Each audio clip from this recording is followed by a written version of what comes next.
Bienvenidos nuevamente a Raíces, el espacio donde exploramos las historias, los desafíos y la esperanza de quienes han dejado su tierra para buscar un nuevo comienzo. Somos Bárbara y Beatriz y desde CEPAS y en cada episodio abrimos esta ventana para las experiencias de las personas migrantes y refugiados, pensando en sus retos, desafíos, en todo lo que tiene que ver con la reflexión sobre sus derechos, pero también celebrando las fortalezas, la resiliencia y la riqueza de sus raíces. Aquí las voces de las personas migrantes y refugiados importan, porque aunque estemos lejos de nuestras raíces, siempre nuestras raíces nos conectan y pues hablemos de nuestros derechos, hablemos de nuestros desafíos, pero también de aquello lo que nos hace capaces de poder construir dignidad desde donde estamos. Así que comenzamos un nuevo podcast sobre estos temas y con un invitado muy especial. Comencemos. Bárbara. Pues sí, hoy tenemos a una persona muy especial porque el tema lo amerita.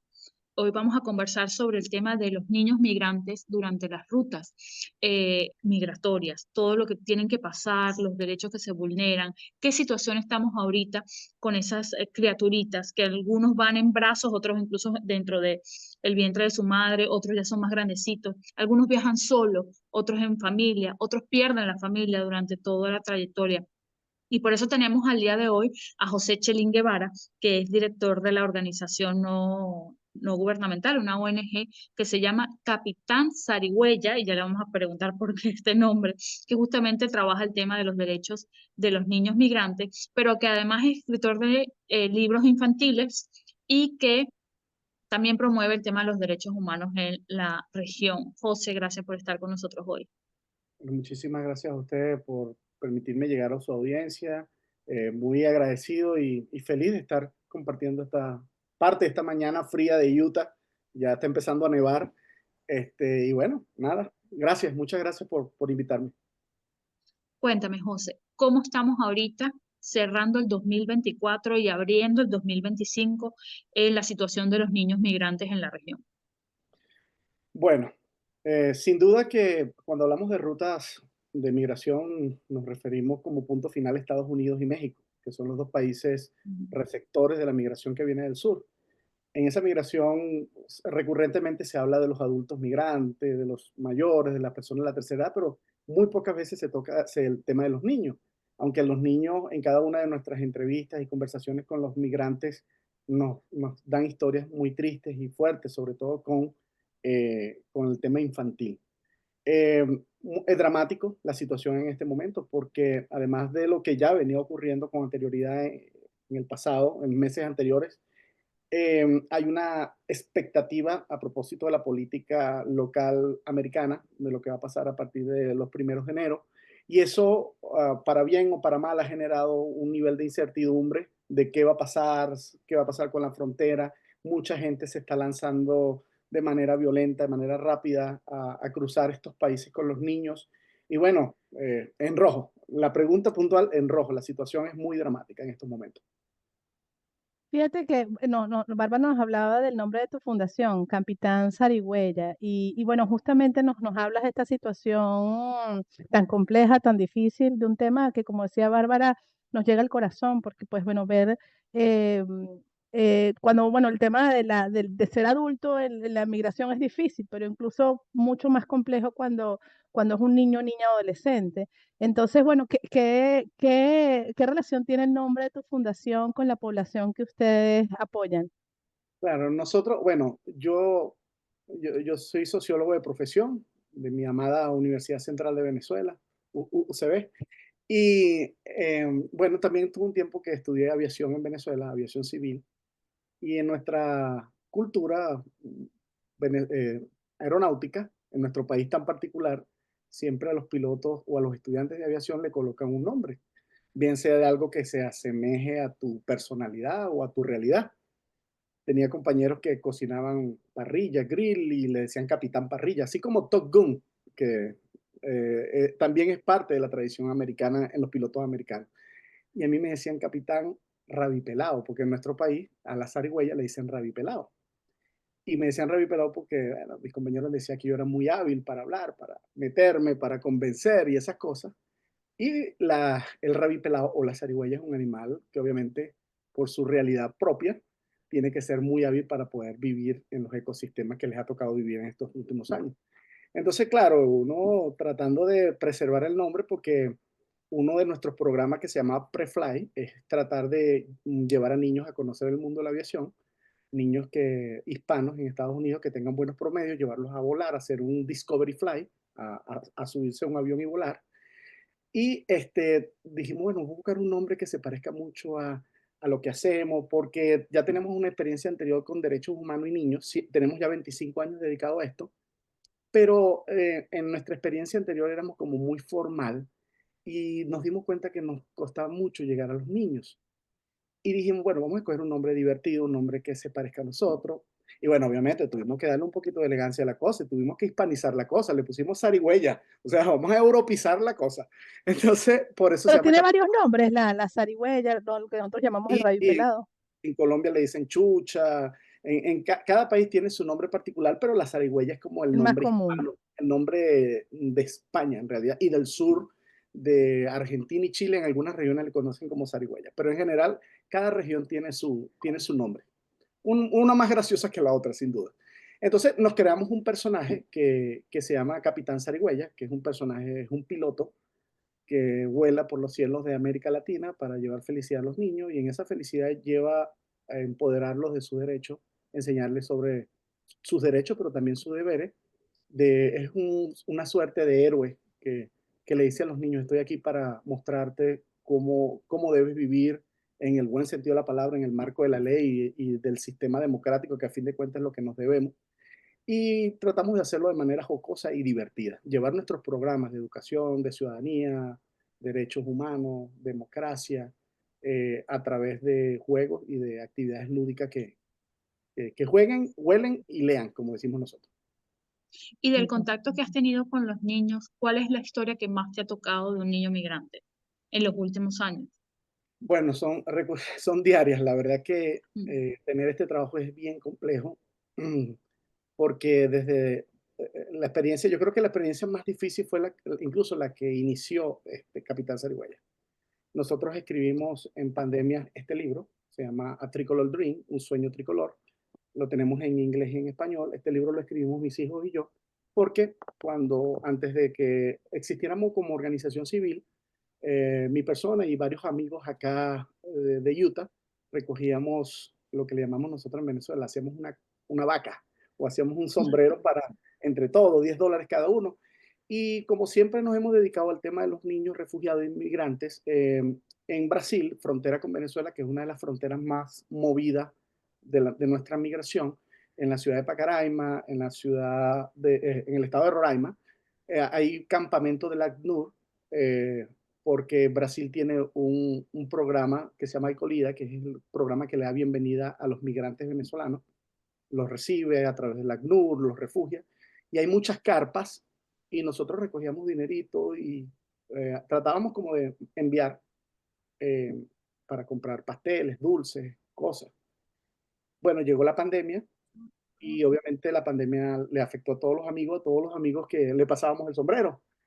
Y mis hijos, yo le digo, oye, no tenemos, no, ¿cómo hacemos para mandar? Tenemos que mandar. Y bueno, sabes, la pandemia fue una situación inicialmente que fue muy dura para todos. Nos encerramos, no habían pagos, o sea, económicamente era muy complejo. Desde el punto de vista personal, imagínate para ayudar. Entonces mis hijos me dicen, papá, ¿por qué nosotros no escribimos una historia y con lo que vendamos ayudamos a los niños? Y así lo hicimos. Entonces decidimos, más que pasarle el sombrero a los amigos, decidimos escribir libros y hacer cosas para que la gente, además de que sienta que está apoyando, se está quedando con algo valioso que les recuerde lo que viven nuestros niños. Entonces, en ese mismo inicio, nosotros enviábamos tortas, pasteles, como le llaman acá en Norteamérica o en el lado hispano, y nos dábamos cuenta que había situaciones donde los niños, los pasteles que nosotros enviamos con un propósito, que era de divertirlos un rato, a veces ese pastel era su única comida. Y eso es algo que a nosotros nos afectó mucho y dijimos, bueno, vamos a tomarnos esto más en serio, vamos a hacer más cosas, vamos a realizar actividades que nos permitan levantar más fondos, porque a fin de cuentas lo que necesitamos es formas de ayuda, fondos, capacitación técnica, vestuario para los niños. Y entonces, día a día siempre ha sido situaciones difíciles, niños que hemos entrevistado, tratamos en nuestras redes de no mostrar muchas situaciones vulnerables de los niños, creemos en cosas de no exponerlos. Eh, Sabemos que eso nos genera mucho like, pero nos manejamos con mucho cuidado con ese tema porque creo que a nadie le gusta que le expongan a sus hijos en la situación de vulnerabilidad que se encuentran. Entonces, nada, siempre conversamos en nuestros eventos, niños que han cruzado el río, cosas que nos cuentan, situaciones difíciles.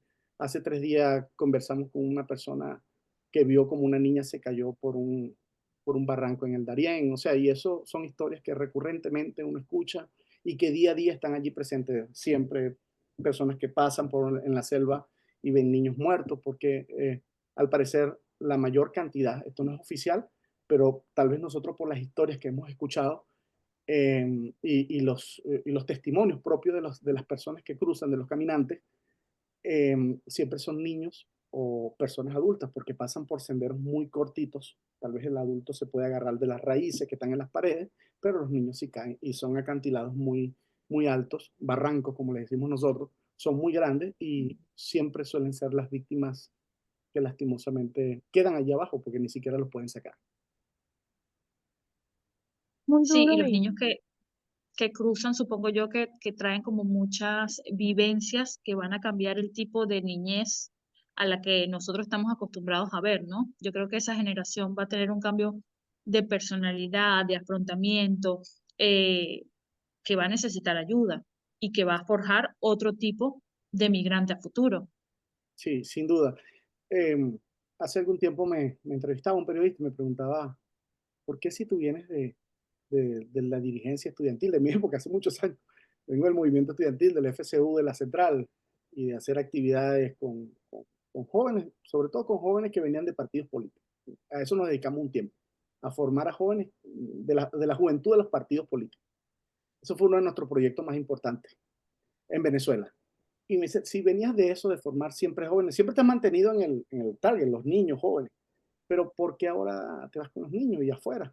No pudieras hacer otra cosa. Y yo le digo, mira, yo creo en estos momentos que nuestro proyecto de país, hablo como venezolano, ni siquiera pasa por una circunstancia actual. Yo creo que lo hermoso de nuestro país va a venir con estos niños que emigraron, por los cientos y cientos de niños que emigraron, que están en Nueva Zelanda, en Estados Unidos, en México, que han vivido experiencias distintas, que han visto sistemas distintos, que han visto derechos y formas de vida distintas, que espero que cuando en algún momento nuestro país salga adelante de la situación que se encuentra, estos niños ya, nosotros estaremos un poquito más grandes, van a traer cosas maravillosas a nuestro país. Eso, por lo menos nosotros en Capitán Zarigüeya estamos convencidos y nuestro granito de arena va para esa generación que simplemente sembramos nuestras esperanzas en ellos y con ellos echamos a andar nuestro futuro.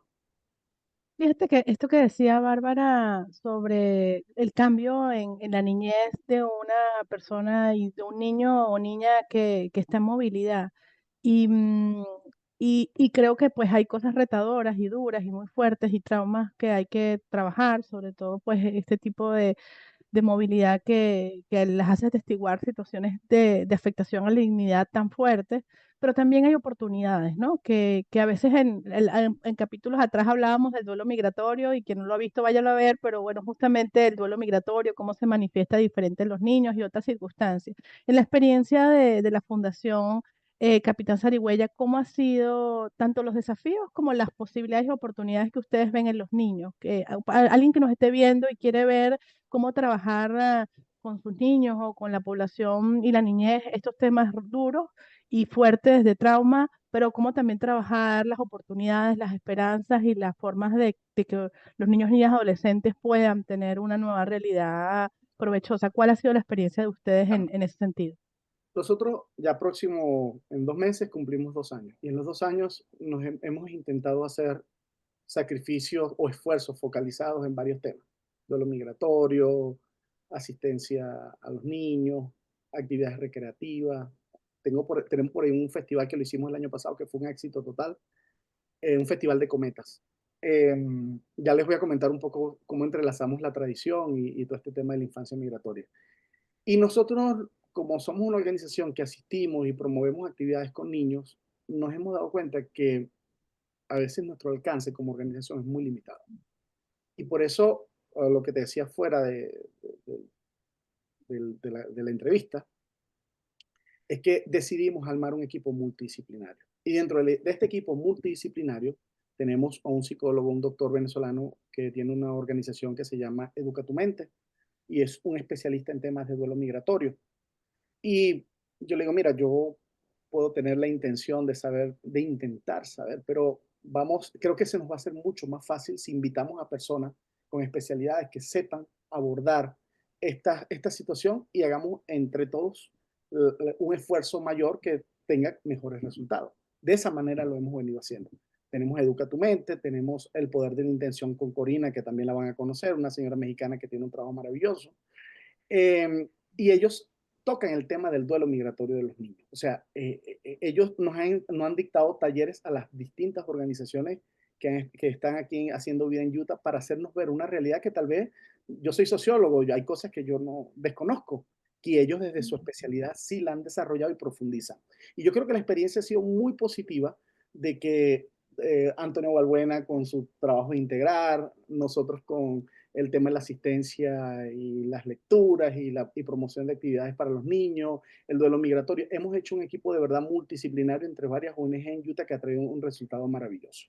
Sin embargo, cada desafío siempre es importante porque a veces nosotros intentamos hacer cosas por realidades que son de emergencia, niños que vienen llegando que apenas tenían 8 meses viviendo en una carpa en México. Eso hay situaciones que, que pasaron aquí. No, en este momento no son tan visibles, pero hace algún tiempo, hace meses, fueron visibles de pueblitos o comunidades que se levantaron de migrantes con carpas plásticas y cosas en toda la frontera mientras esperaban que les dieran pase a Estados Unidos, el CBP-1, etcétera, cualquiera de las formas que ellos decidieran venir.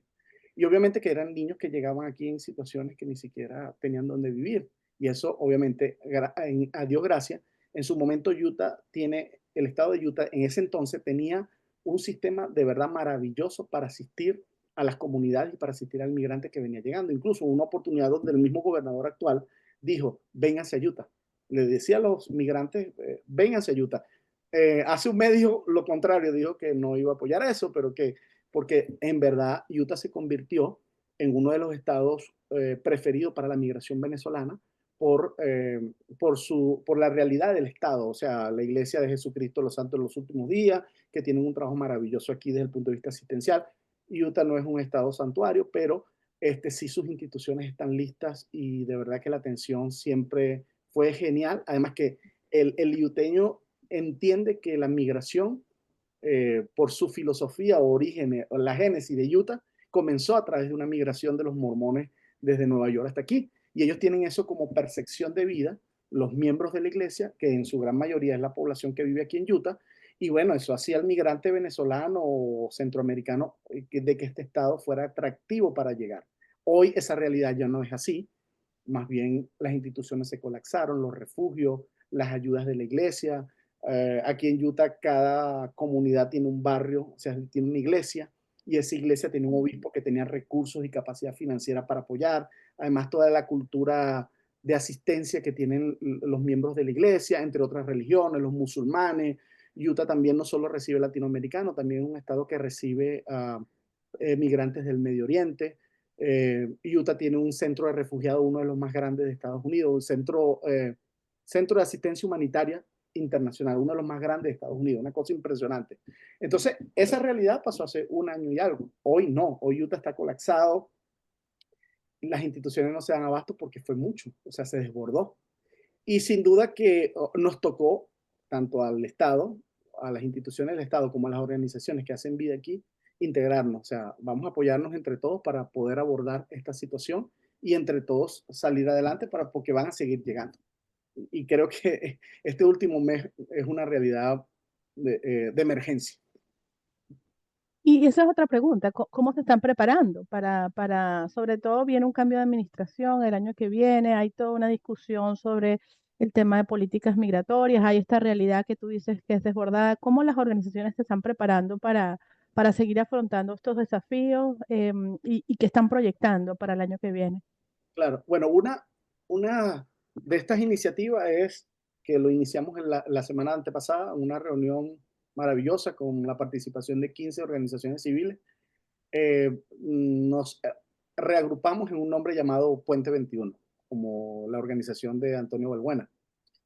Y Puente 21 porque es una organización que su objetivo fundamentalmente es integrar, y decidimos llamarlo así para que el proyecto se llamara de esa manera. ¿Cómo lo vamos a abordar?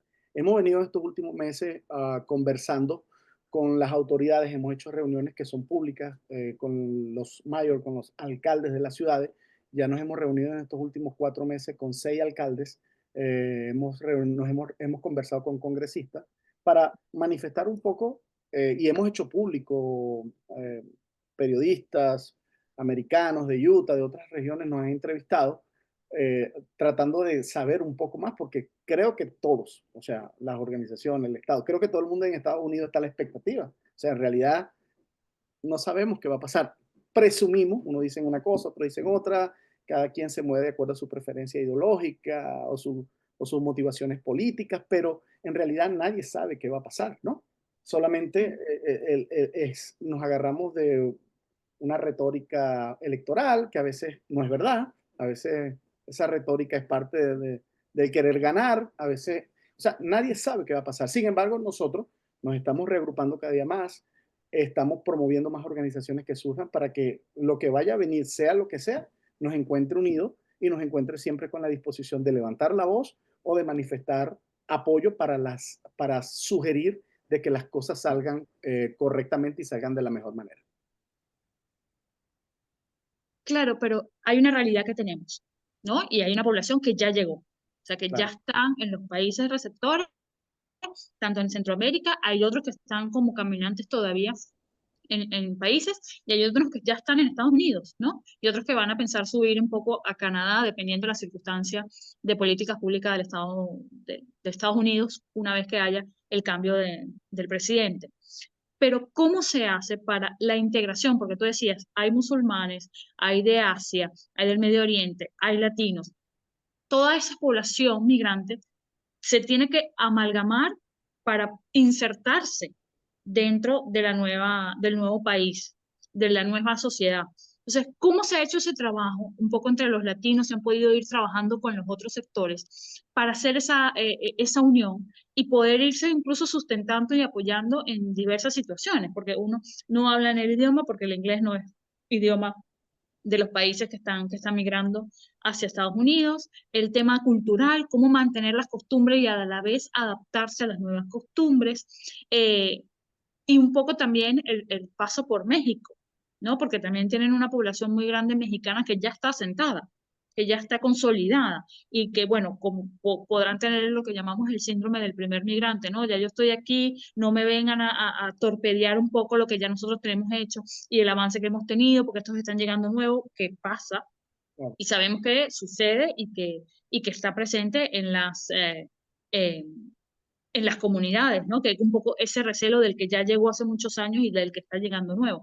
¿Cómo se Tu hace propia ese trabajo comunidad para después replicarlo en otros países o que otros países puedan tomar el ejemplo de ustedes y replicarlo en su comunidad? Utah es un caso bien particular. Yo llegué hace 10 años a Utah y los americanos te preguntaban, "Where are you from? ¿De dónde eres?" De Venezuela. Y ellos te decían, ¿de qué parte de México queda eso? O sea, Mm. imagínate que ni siquiera sabían dónde quedaba Venezuela. Hace 5 años para acá, sobre todo cuando se desbordó el tema de la migración, además con el llamado que hizo el gobernador a venir a Utah porque Utah tenía oportunidades. Después de la pandemia se necesitaba mucha mano de obra y el gobernador abiertamente hizo la invitación. Pero fíjate que nosotros éramos una minoría de las minorías. La minoría que estaba en Utah fundamentalmente es mexicana, porque Mm. México, estas tierras fueron parte de lo que en algún momento fue México y que ancestralmente el mexicano cruza la frontera y está aquí en estos estados fronterizos.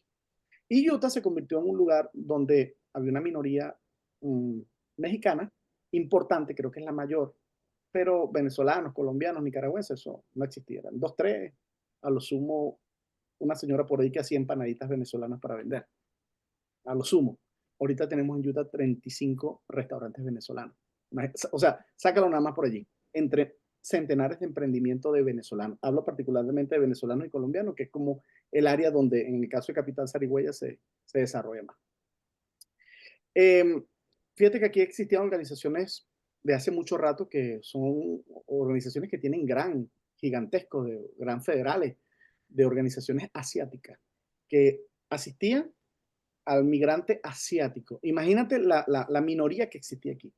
Pero además, y eso lo viví yo personalmente, trabajé casualmente con mi hijo, que es militar aquí en América, trabajamos en el centro de refugiados de la Iglesia de Jesucristo de los Santos Últimos Días. Yo siempre quise conocer ese lugar porque había leído y me decía, oye, me llama la atención. Y me fui para atrás allá. La paga no era muy buena porque era un voluntariado, pero me tiré esa aventura de hacerlo. Fui a trabajar 4 meses.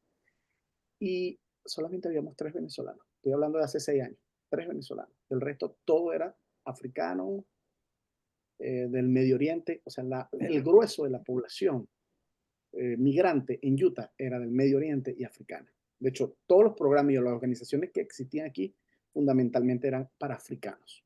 Aquí existen organizaciones civiles muy grandes, muy poderosas, que apenas ahora están empezando como a abrirse a los venezolanos y a los latinoamericanos, sobre todo a los del sur, porque habían programitas para Centroamérica, que era otra cosa, y era muy poquita. Entonces, esta forma de haberse desbordado la migración en Utah, latinoamericana específicamente, nos puso a correr a todos porque se tuvieron que adecuar leyes, se tuvieron que adecuar normas. Habían situaciones que, bueno, fue muy rápido el proceso. En 3 años aquí en Utah han ocurrido cosas que de verdad tú dices, Dios mío, esto era impensable hace 10 años, ¿no? Por ejemplo, esta ciudad donde vivo yo, cuando yo llegué aquí, ver venezolanos, hispanos, era muy poco, era muy poquito. Ahora tú vas a Walmart y es como ir a Maracaibo, ¿sabes? O sea, hay una presencia real de nuestra gente en Utah y la migración vino a Utah. Ahora, el tema es cómo estas organizaciones que ya tienen tiempo, no en el caso de Capitán Zarigüeya, pero en el caso, por ejemplo, de la Asociación Venezolana de Utah, que tiene muchos años aquí, ya son organizaciones que están empezando a crecer, que están empezando a desarrollar sus programas y de alguna manera ellos tienen como mayor alcance porque, bueno, cuentan con apoyos federales, cuentan con instituciones que le han venido asesorando y formalizando sus programas y proyectos para la asistencia al migrante. Y bueno, tú sabes que el tema que a la par va con UCI, con migración, con la gente de migración, que hay organizaciones que no te asisten si tú no tienes ningún estatus migratorio. O sea, el hecho de organizaciones pequeñas como la nuestra surgieron es precisamente porque el grueso de la población, cuando vino esa avalancha de personas a Utah, era porque, bueno, ajá, yo llegué a Utah, ¿y qué hago? Estatus migratorio no tengo, o sea, no me puedes asistir. Rescue Internacional no me puede asistir. Eh, las organizaciones que existen aquí no me pueden asistir porque no tengo estatus migratorio y ellos dentro de sus grants y de sus proyectos no pueden asistir por norma a migrantes que no tienen ningún tipo de estatus. Ni Entonces, siquiera cuando estamos hablando de menores de edad, ni que siquiera no vienen porque por voluntad, sino que son traídos por mantener eso, el núcleo familiar. eso pasaba hace 3 años. 3 años, no, eh, no tengo estatus, no puedo ser asistido. Aquí habían jóvenes que se graduaban en el high school, obviamente sí podían entrar a los high school, pero ya luego no podían entrar a las universidades porque la matrícula para la universidad no podían acceder a becas porque te calificaban como un estudiante internacional. Eso cambió el año pasado, obviamente. Ya se crearon leyes del Estado, el Estado legisló, vio la problemática. Incluso mi hijo fue parte de eso. En aquel momento que nosotros llegamos, él se graduó de high school, ya él venía siendo bachiller de Venezuela, pero él retomó porque aquí se graduaban a los 18 años y él tuvo casi 2 años sin estudiar porque no teníamos estatus en aquel momento, en aquel entonces.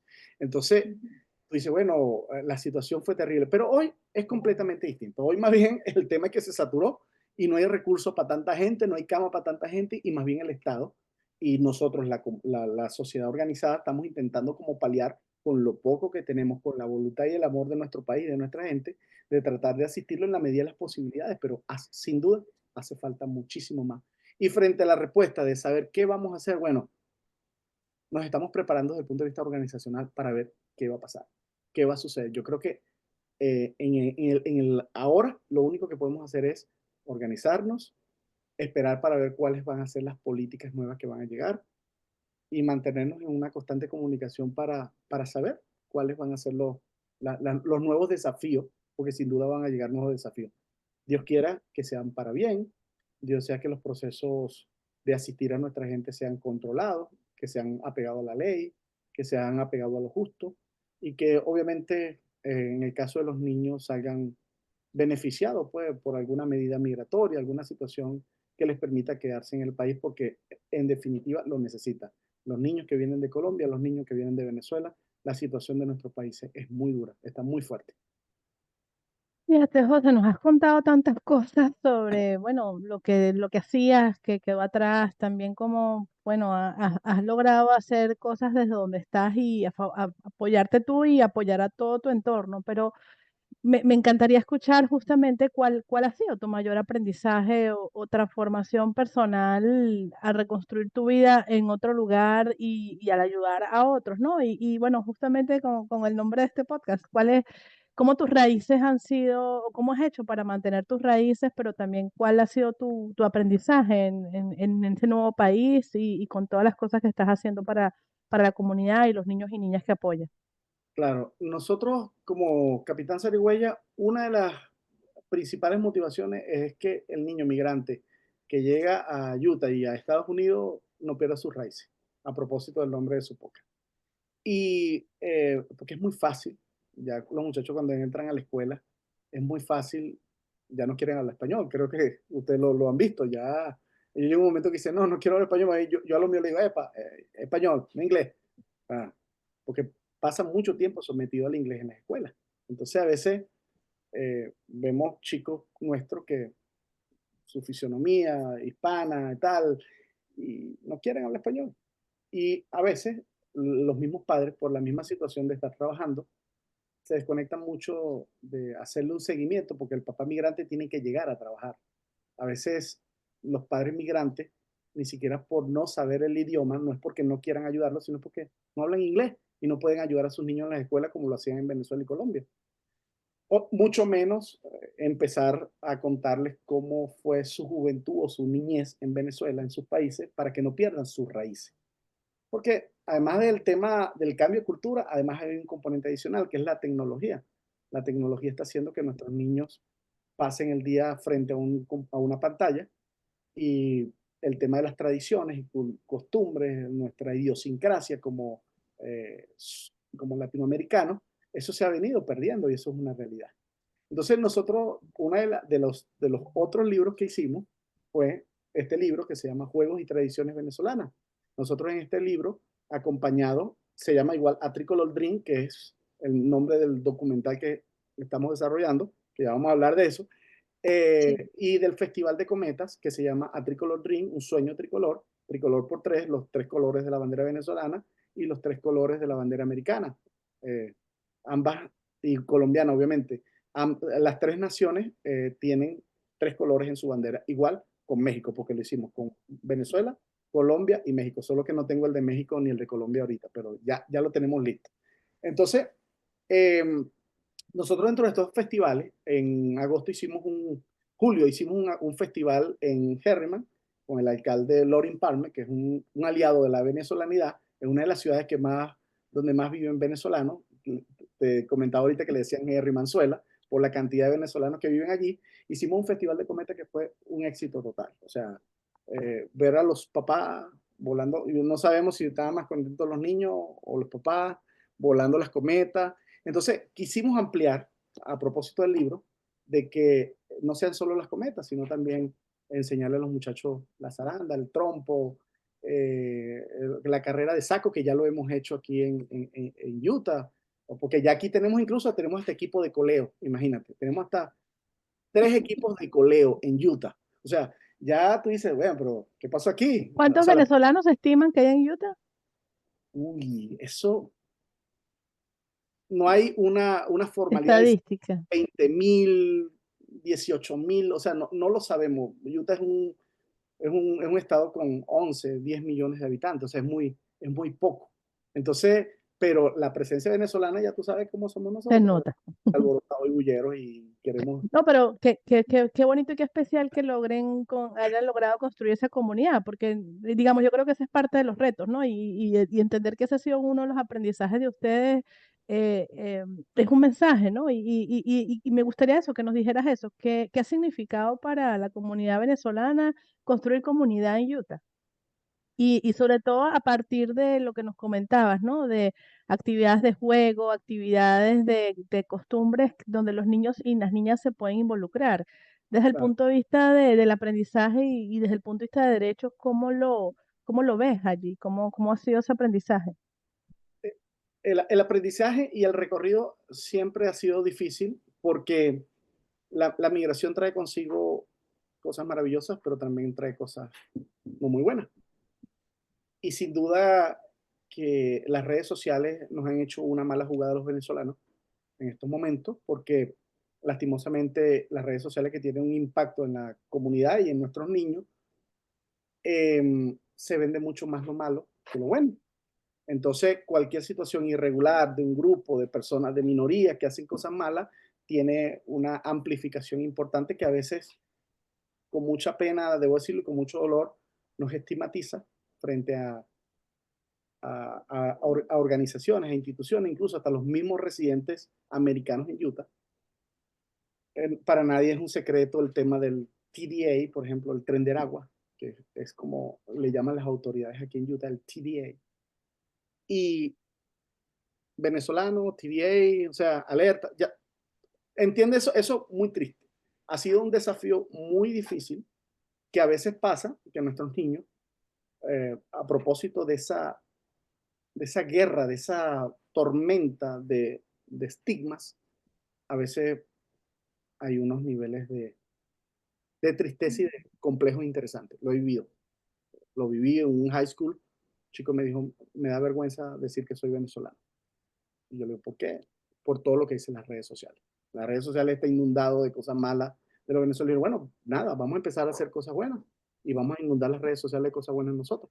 Entonces, ha sido difícil porque construir comunidad, como tú me lo preguntas, es un proceso que incluso nos ha costado mucho dentro de Venezuela hacer comunidad, de ponernos de acuerdo, ¿no? Que a fin de cuentas es la forma como tener comunicación afectiva entre todos nosotros como ciudadanos.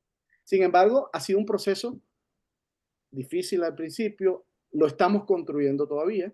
Creo que por eso hoy las cámaras de comercio en Utah están repletas de negocios de venezolanos y de colombianos, porque no ha sido fácil. Si ni siquiera imagínate cómo ni siquiera hemos podido resolver un tema de dos países que están tan amarrados como Venezuela y Colombia, de aceptación, de reconocernos.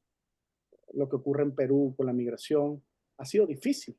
O sea, es un proceso que, aunque mucha gente no le agrade mucho hablar de estas cosas, nosotros no tenemos ningún prurito en decirlo. Sí hay una realidad que está pasando, que tenemos que hacer un esfuerzo mayor como ciudadanía, uno, de adaptarnos a las leyes que eh, nos está dando el país que nos está recibiendo, porque hay una realidad. Tenemos que adaptarnos a este sistema. Y la otra parte es tratar de que quien nos está recibiendo no se estigmatice con lo que aparece en las redes sociales o tal vez grupos y minorías puedan crear un concepto negativo sobre alguna nacionalidad o alguna identidad, porque lo peor de todo esto es relacionar tu nacionalidad con un tema de un proceso migratorio. O sea, yo creo que esa es la peor parte que nos estamos llevando. Y yo creo que esas son las preocupaciones que tenemos, que vamos a tener a partir del próximo año, de que el hecho de que tú seas migrante o el hecho de que tú tengas una nacionalidad sea relacionada con una situación de no respeto a la ley, de violación de derechos y esas cosas cuando todos sabemos que en su gran mayoría la migración venezolana no es de problema. O sea, No hay creo problema. que hay cosas Sí, más cosas buenas que ver, que vender que las malas, pero lastimosamente las malas son las que tienen mayor fuerza. sí, ya estamos ya en los últimos minutos del episodio, pero no quiero dejar por fuera lo que vas a hacer con el documental, que nos expliques brevemente de qué va el documental eh, y cómo la gente puede contribuir para que se visualice la situación de niños, niñas, adolescentes migrantes en la región. Claro, nosotros tenemos ya 2 años preparando esto. de contar fundamentalmente al americano sobre por qué estamos aquí, o sea, por qué nuestros niños están aquí. A veces se cree que simplemente es un tema de buscar oportunidades o de buscar el tan nombrado sueño americano, y a veces ni siquiera es un tema de buscar oportunidades únicamente, sino de huir de cosas que no están bien en tu vida. Obviamente, eso trae como consecuencia buscar oportunidades. Entonces queremos contar la historia de los niños que nacen, que salen desde Venezuela, los niños que están en Colombia, que también tienen esa ruta y ese proceso de migración, que cruzan la selva, que están en México, porque a veces no solo es desafío también la selva, también México es una situación difícil para nuestros ciudadanos del sur, lo que ocurre porque, bueno, México es un país de contención para que no lleguen a Estados Unidos, y uno entiende todos esos procesos, pero creo que esa historia no se ha contado desde otra perspectiva, una perspectiva adulta, pero no le hemos consultado a nuestros niños cómo la viven y contar un poco. Ese, el americano es muy, muy gentil y muy amable al tema de la infancia. Creo que ponerlo en perspectiva, todo lo que viven nuestros niños, pero desde la génesis, desde el origen, por qué salen de su país y que ellos entiendan de que no solo están saliendo de su país buscando un mejor futuro, sino de que están huyendo de una cosa no les hace bien, donde no pueden comer, donde no pueden vivir. Es un tema simplemente de cubrir necesidades básicas. Yo creo que eso va a sensibilizar un poco y va a hacer de que nuestros representantes en los congresos, al menos esa es nuestra intención, para si llegara a tener alcance hasta allá, de que los artistas americanos, de que las instituciones de acá, al menos inicialmente de Utah y Florida, puedan verlo, puedan entender un poco, o por lo menos tratar de comprender nuestra versión de lo que creemos, por qué es importante crear políticas públicas que vayan a favor de una migración ordenada, controlada, respetuosa, sin duda, pero que cuando estén aquí se sigan abriendo las oportunidades, porque a fin de cuentas Estados Unidos es el último faro de luz que nos queda a los venezolanos en el mundo. Ya la migración para este año, casi todos los países suramericanos, europeos, están cerrando sus fronteras, están poniendo normas y regulaciones un poco mucho más fuertes. Lo que viene en Europa a partir del 2025 es duro. Y la situación de Venezuela, lastimosamente, no se vislumbra positivamente. Estamos igual allá y aquí. No sabemos qué va a pasar, no sabemos qué va a suceder. Por tanto, mientras está sucediendo y mientras los políticos están decidiendo, nuestra gente sigue saliendo, nuestros niños siguen caminando y la situación en los países están intentando proteger sus fronteras de los migrantes, de los aliens, como le llaman ellos, pero estamos en una situación que no sabemos qué va a pasar. Qué importante, José. Y bueno, fíjate que en el caso de Venezuela la situación se llama emergencia humanitaria compleja, ¿no? Y explicar esa complejidad y que estén trabajando en ese documental me parece importantísimo, No, como una forma también necesitamos su ayuda, sí, necesitamos de su de ayuda. ver el tema de las raíces, de dónde viene esta problemática y la condición de vulnerabilidad que llegan los venezolanos y cómo se atienden en términos de sus derechos. Y bueno, justamente para cerrar, quería preguntarte, bueno, ¿cuándo sale el documental o cuándo lo tienen previsto para apoyarles y qué más para ir cerrando, qué más te gustaría Bueno, decirle a la audiencia, a la que está en Utah, a la que está en los Estados Unidos o a la que a través de este podcast está escuchando lo que ustedes hacen, quiere apoyarlos, quiere entrar en conexión con ustedes, quiere aprender o incluso aplicar lo que ustedes hacen en donde están? ¿Qué les dirías? Tu último mensaje antes de cerrar. esperamos que nosotros pensábamos tenerlo listo para julio 2025, finales del primer semestre del 2025, pero como nos hicieron una invitación a participar en un festival de cine aquí en Utah, que es muy importante, ellos de alguna manera nos dijeron, bueno, apuren esto, vamos a ir, esperamos tenerlo ya listo para marzo. Marzo ya yo creo que es suficiente, tenemos suficiente material para trabajar en él. Y bueno, estamos en emergencia porque estamos trabajando mucho en cómo va a quedar el documental finalmente. ¿Cómo pueden colaborar? Bueno, siempre dándonos información de las historias de los niños. Creo que cada familia es una experiencia migratoria distinta. Cada uno vive circunstancias y situaciones muy fuertes y de manera distinta. Son historias que vale la pena contar. Y bueno, nuestra página web www.capitansarigüeya.org y nuestras redes sociales @capitansarigüeya, por allí nos pueden escribir, nos pueden contactar. Nosotros seguimos con el tema de los libros, seguimos con el tema de los festivales, seguimos levantando fondos y haciendo nuestras iniciativas a través de nuestras escrituras, de nuestras lecturas. Y bueno, nada, aquí estamos, listos para armar un gran voluntariado que nos permita poner nuestro granito de arena en nuestra comunidad migrante en Estados Unidos.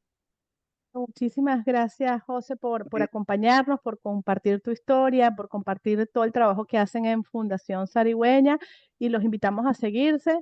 Y bueno, así ya termina este podcast. Esto fue Raíces, por supuesto, un espacio de conexión, de aprendizaje y reflexión para quienes enfrentan la migración y el refugio como acto de valentía, pero también de esperanza. Les damos las gracias a todos los que nos acompañaron en este episodio y ser parte de esta conversación que ha puesto la experiencia de la Fundación y de José en el centro de la dignidad y los derechos humanos, y pues recordándonos que nuestras raíces son nuestras fortalezas y juntos podemos construir puentes de solidaridad, justicia y de dignidad. Así que si este contenido resonó contigo, por favor compártelo para que las personas conozcan la experiencia de José y de la Fundación Sarigüeña, pero también que escuchen estas historias de resiliencia y de crecimiento y de aprendizaje, y los invitamos a unirse a nosotros en nuestras redes sociales, en @pisocepaz, y bueno, seguir amplificando estas voces. Hasta la próxima, les damos las gracias Bárbara y Beatriz y nos vemos en un próximo episodio.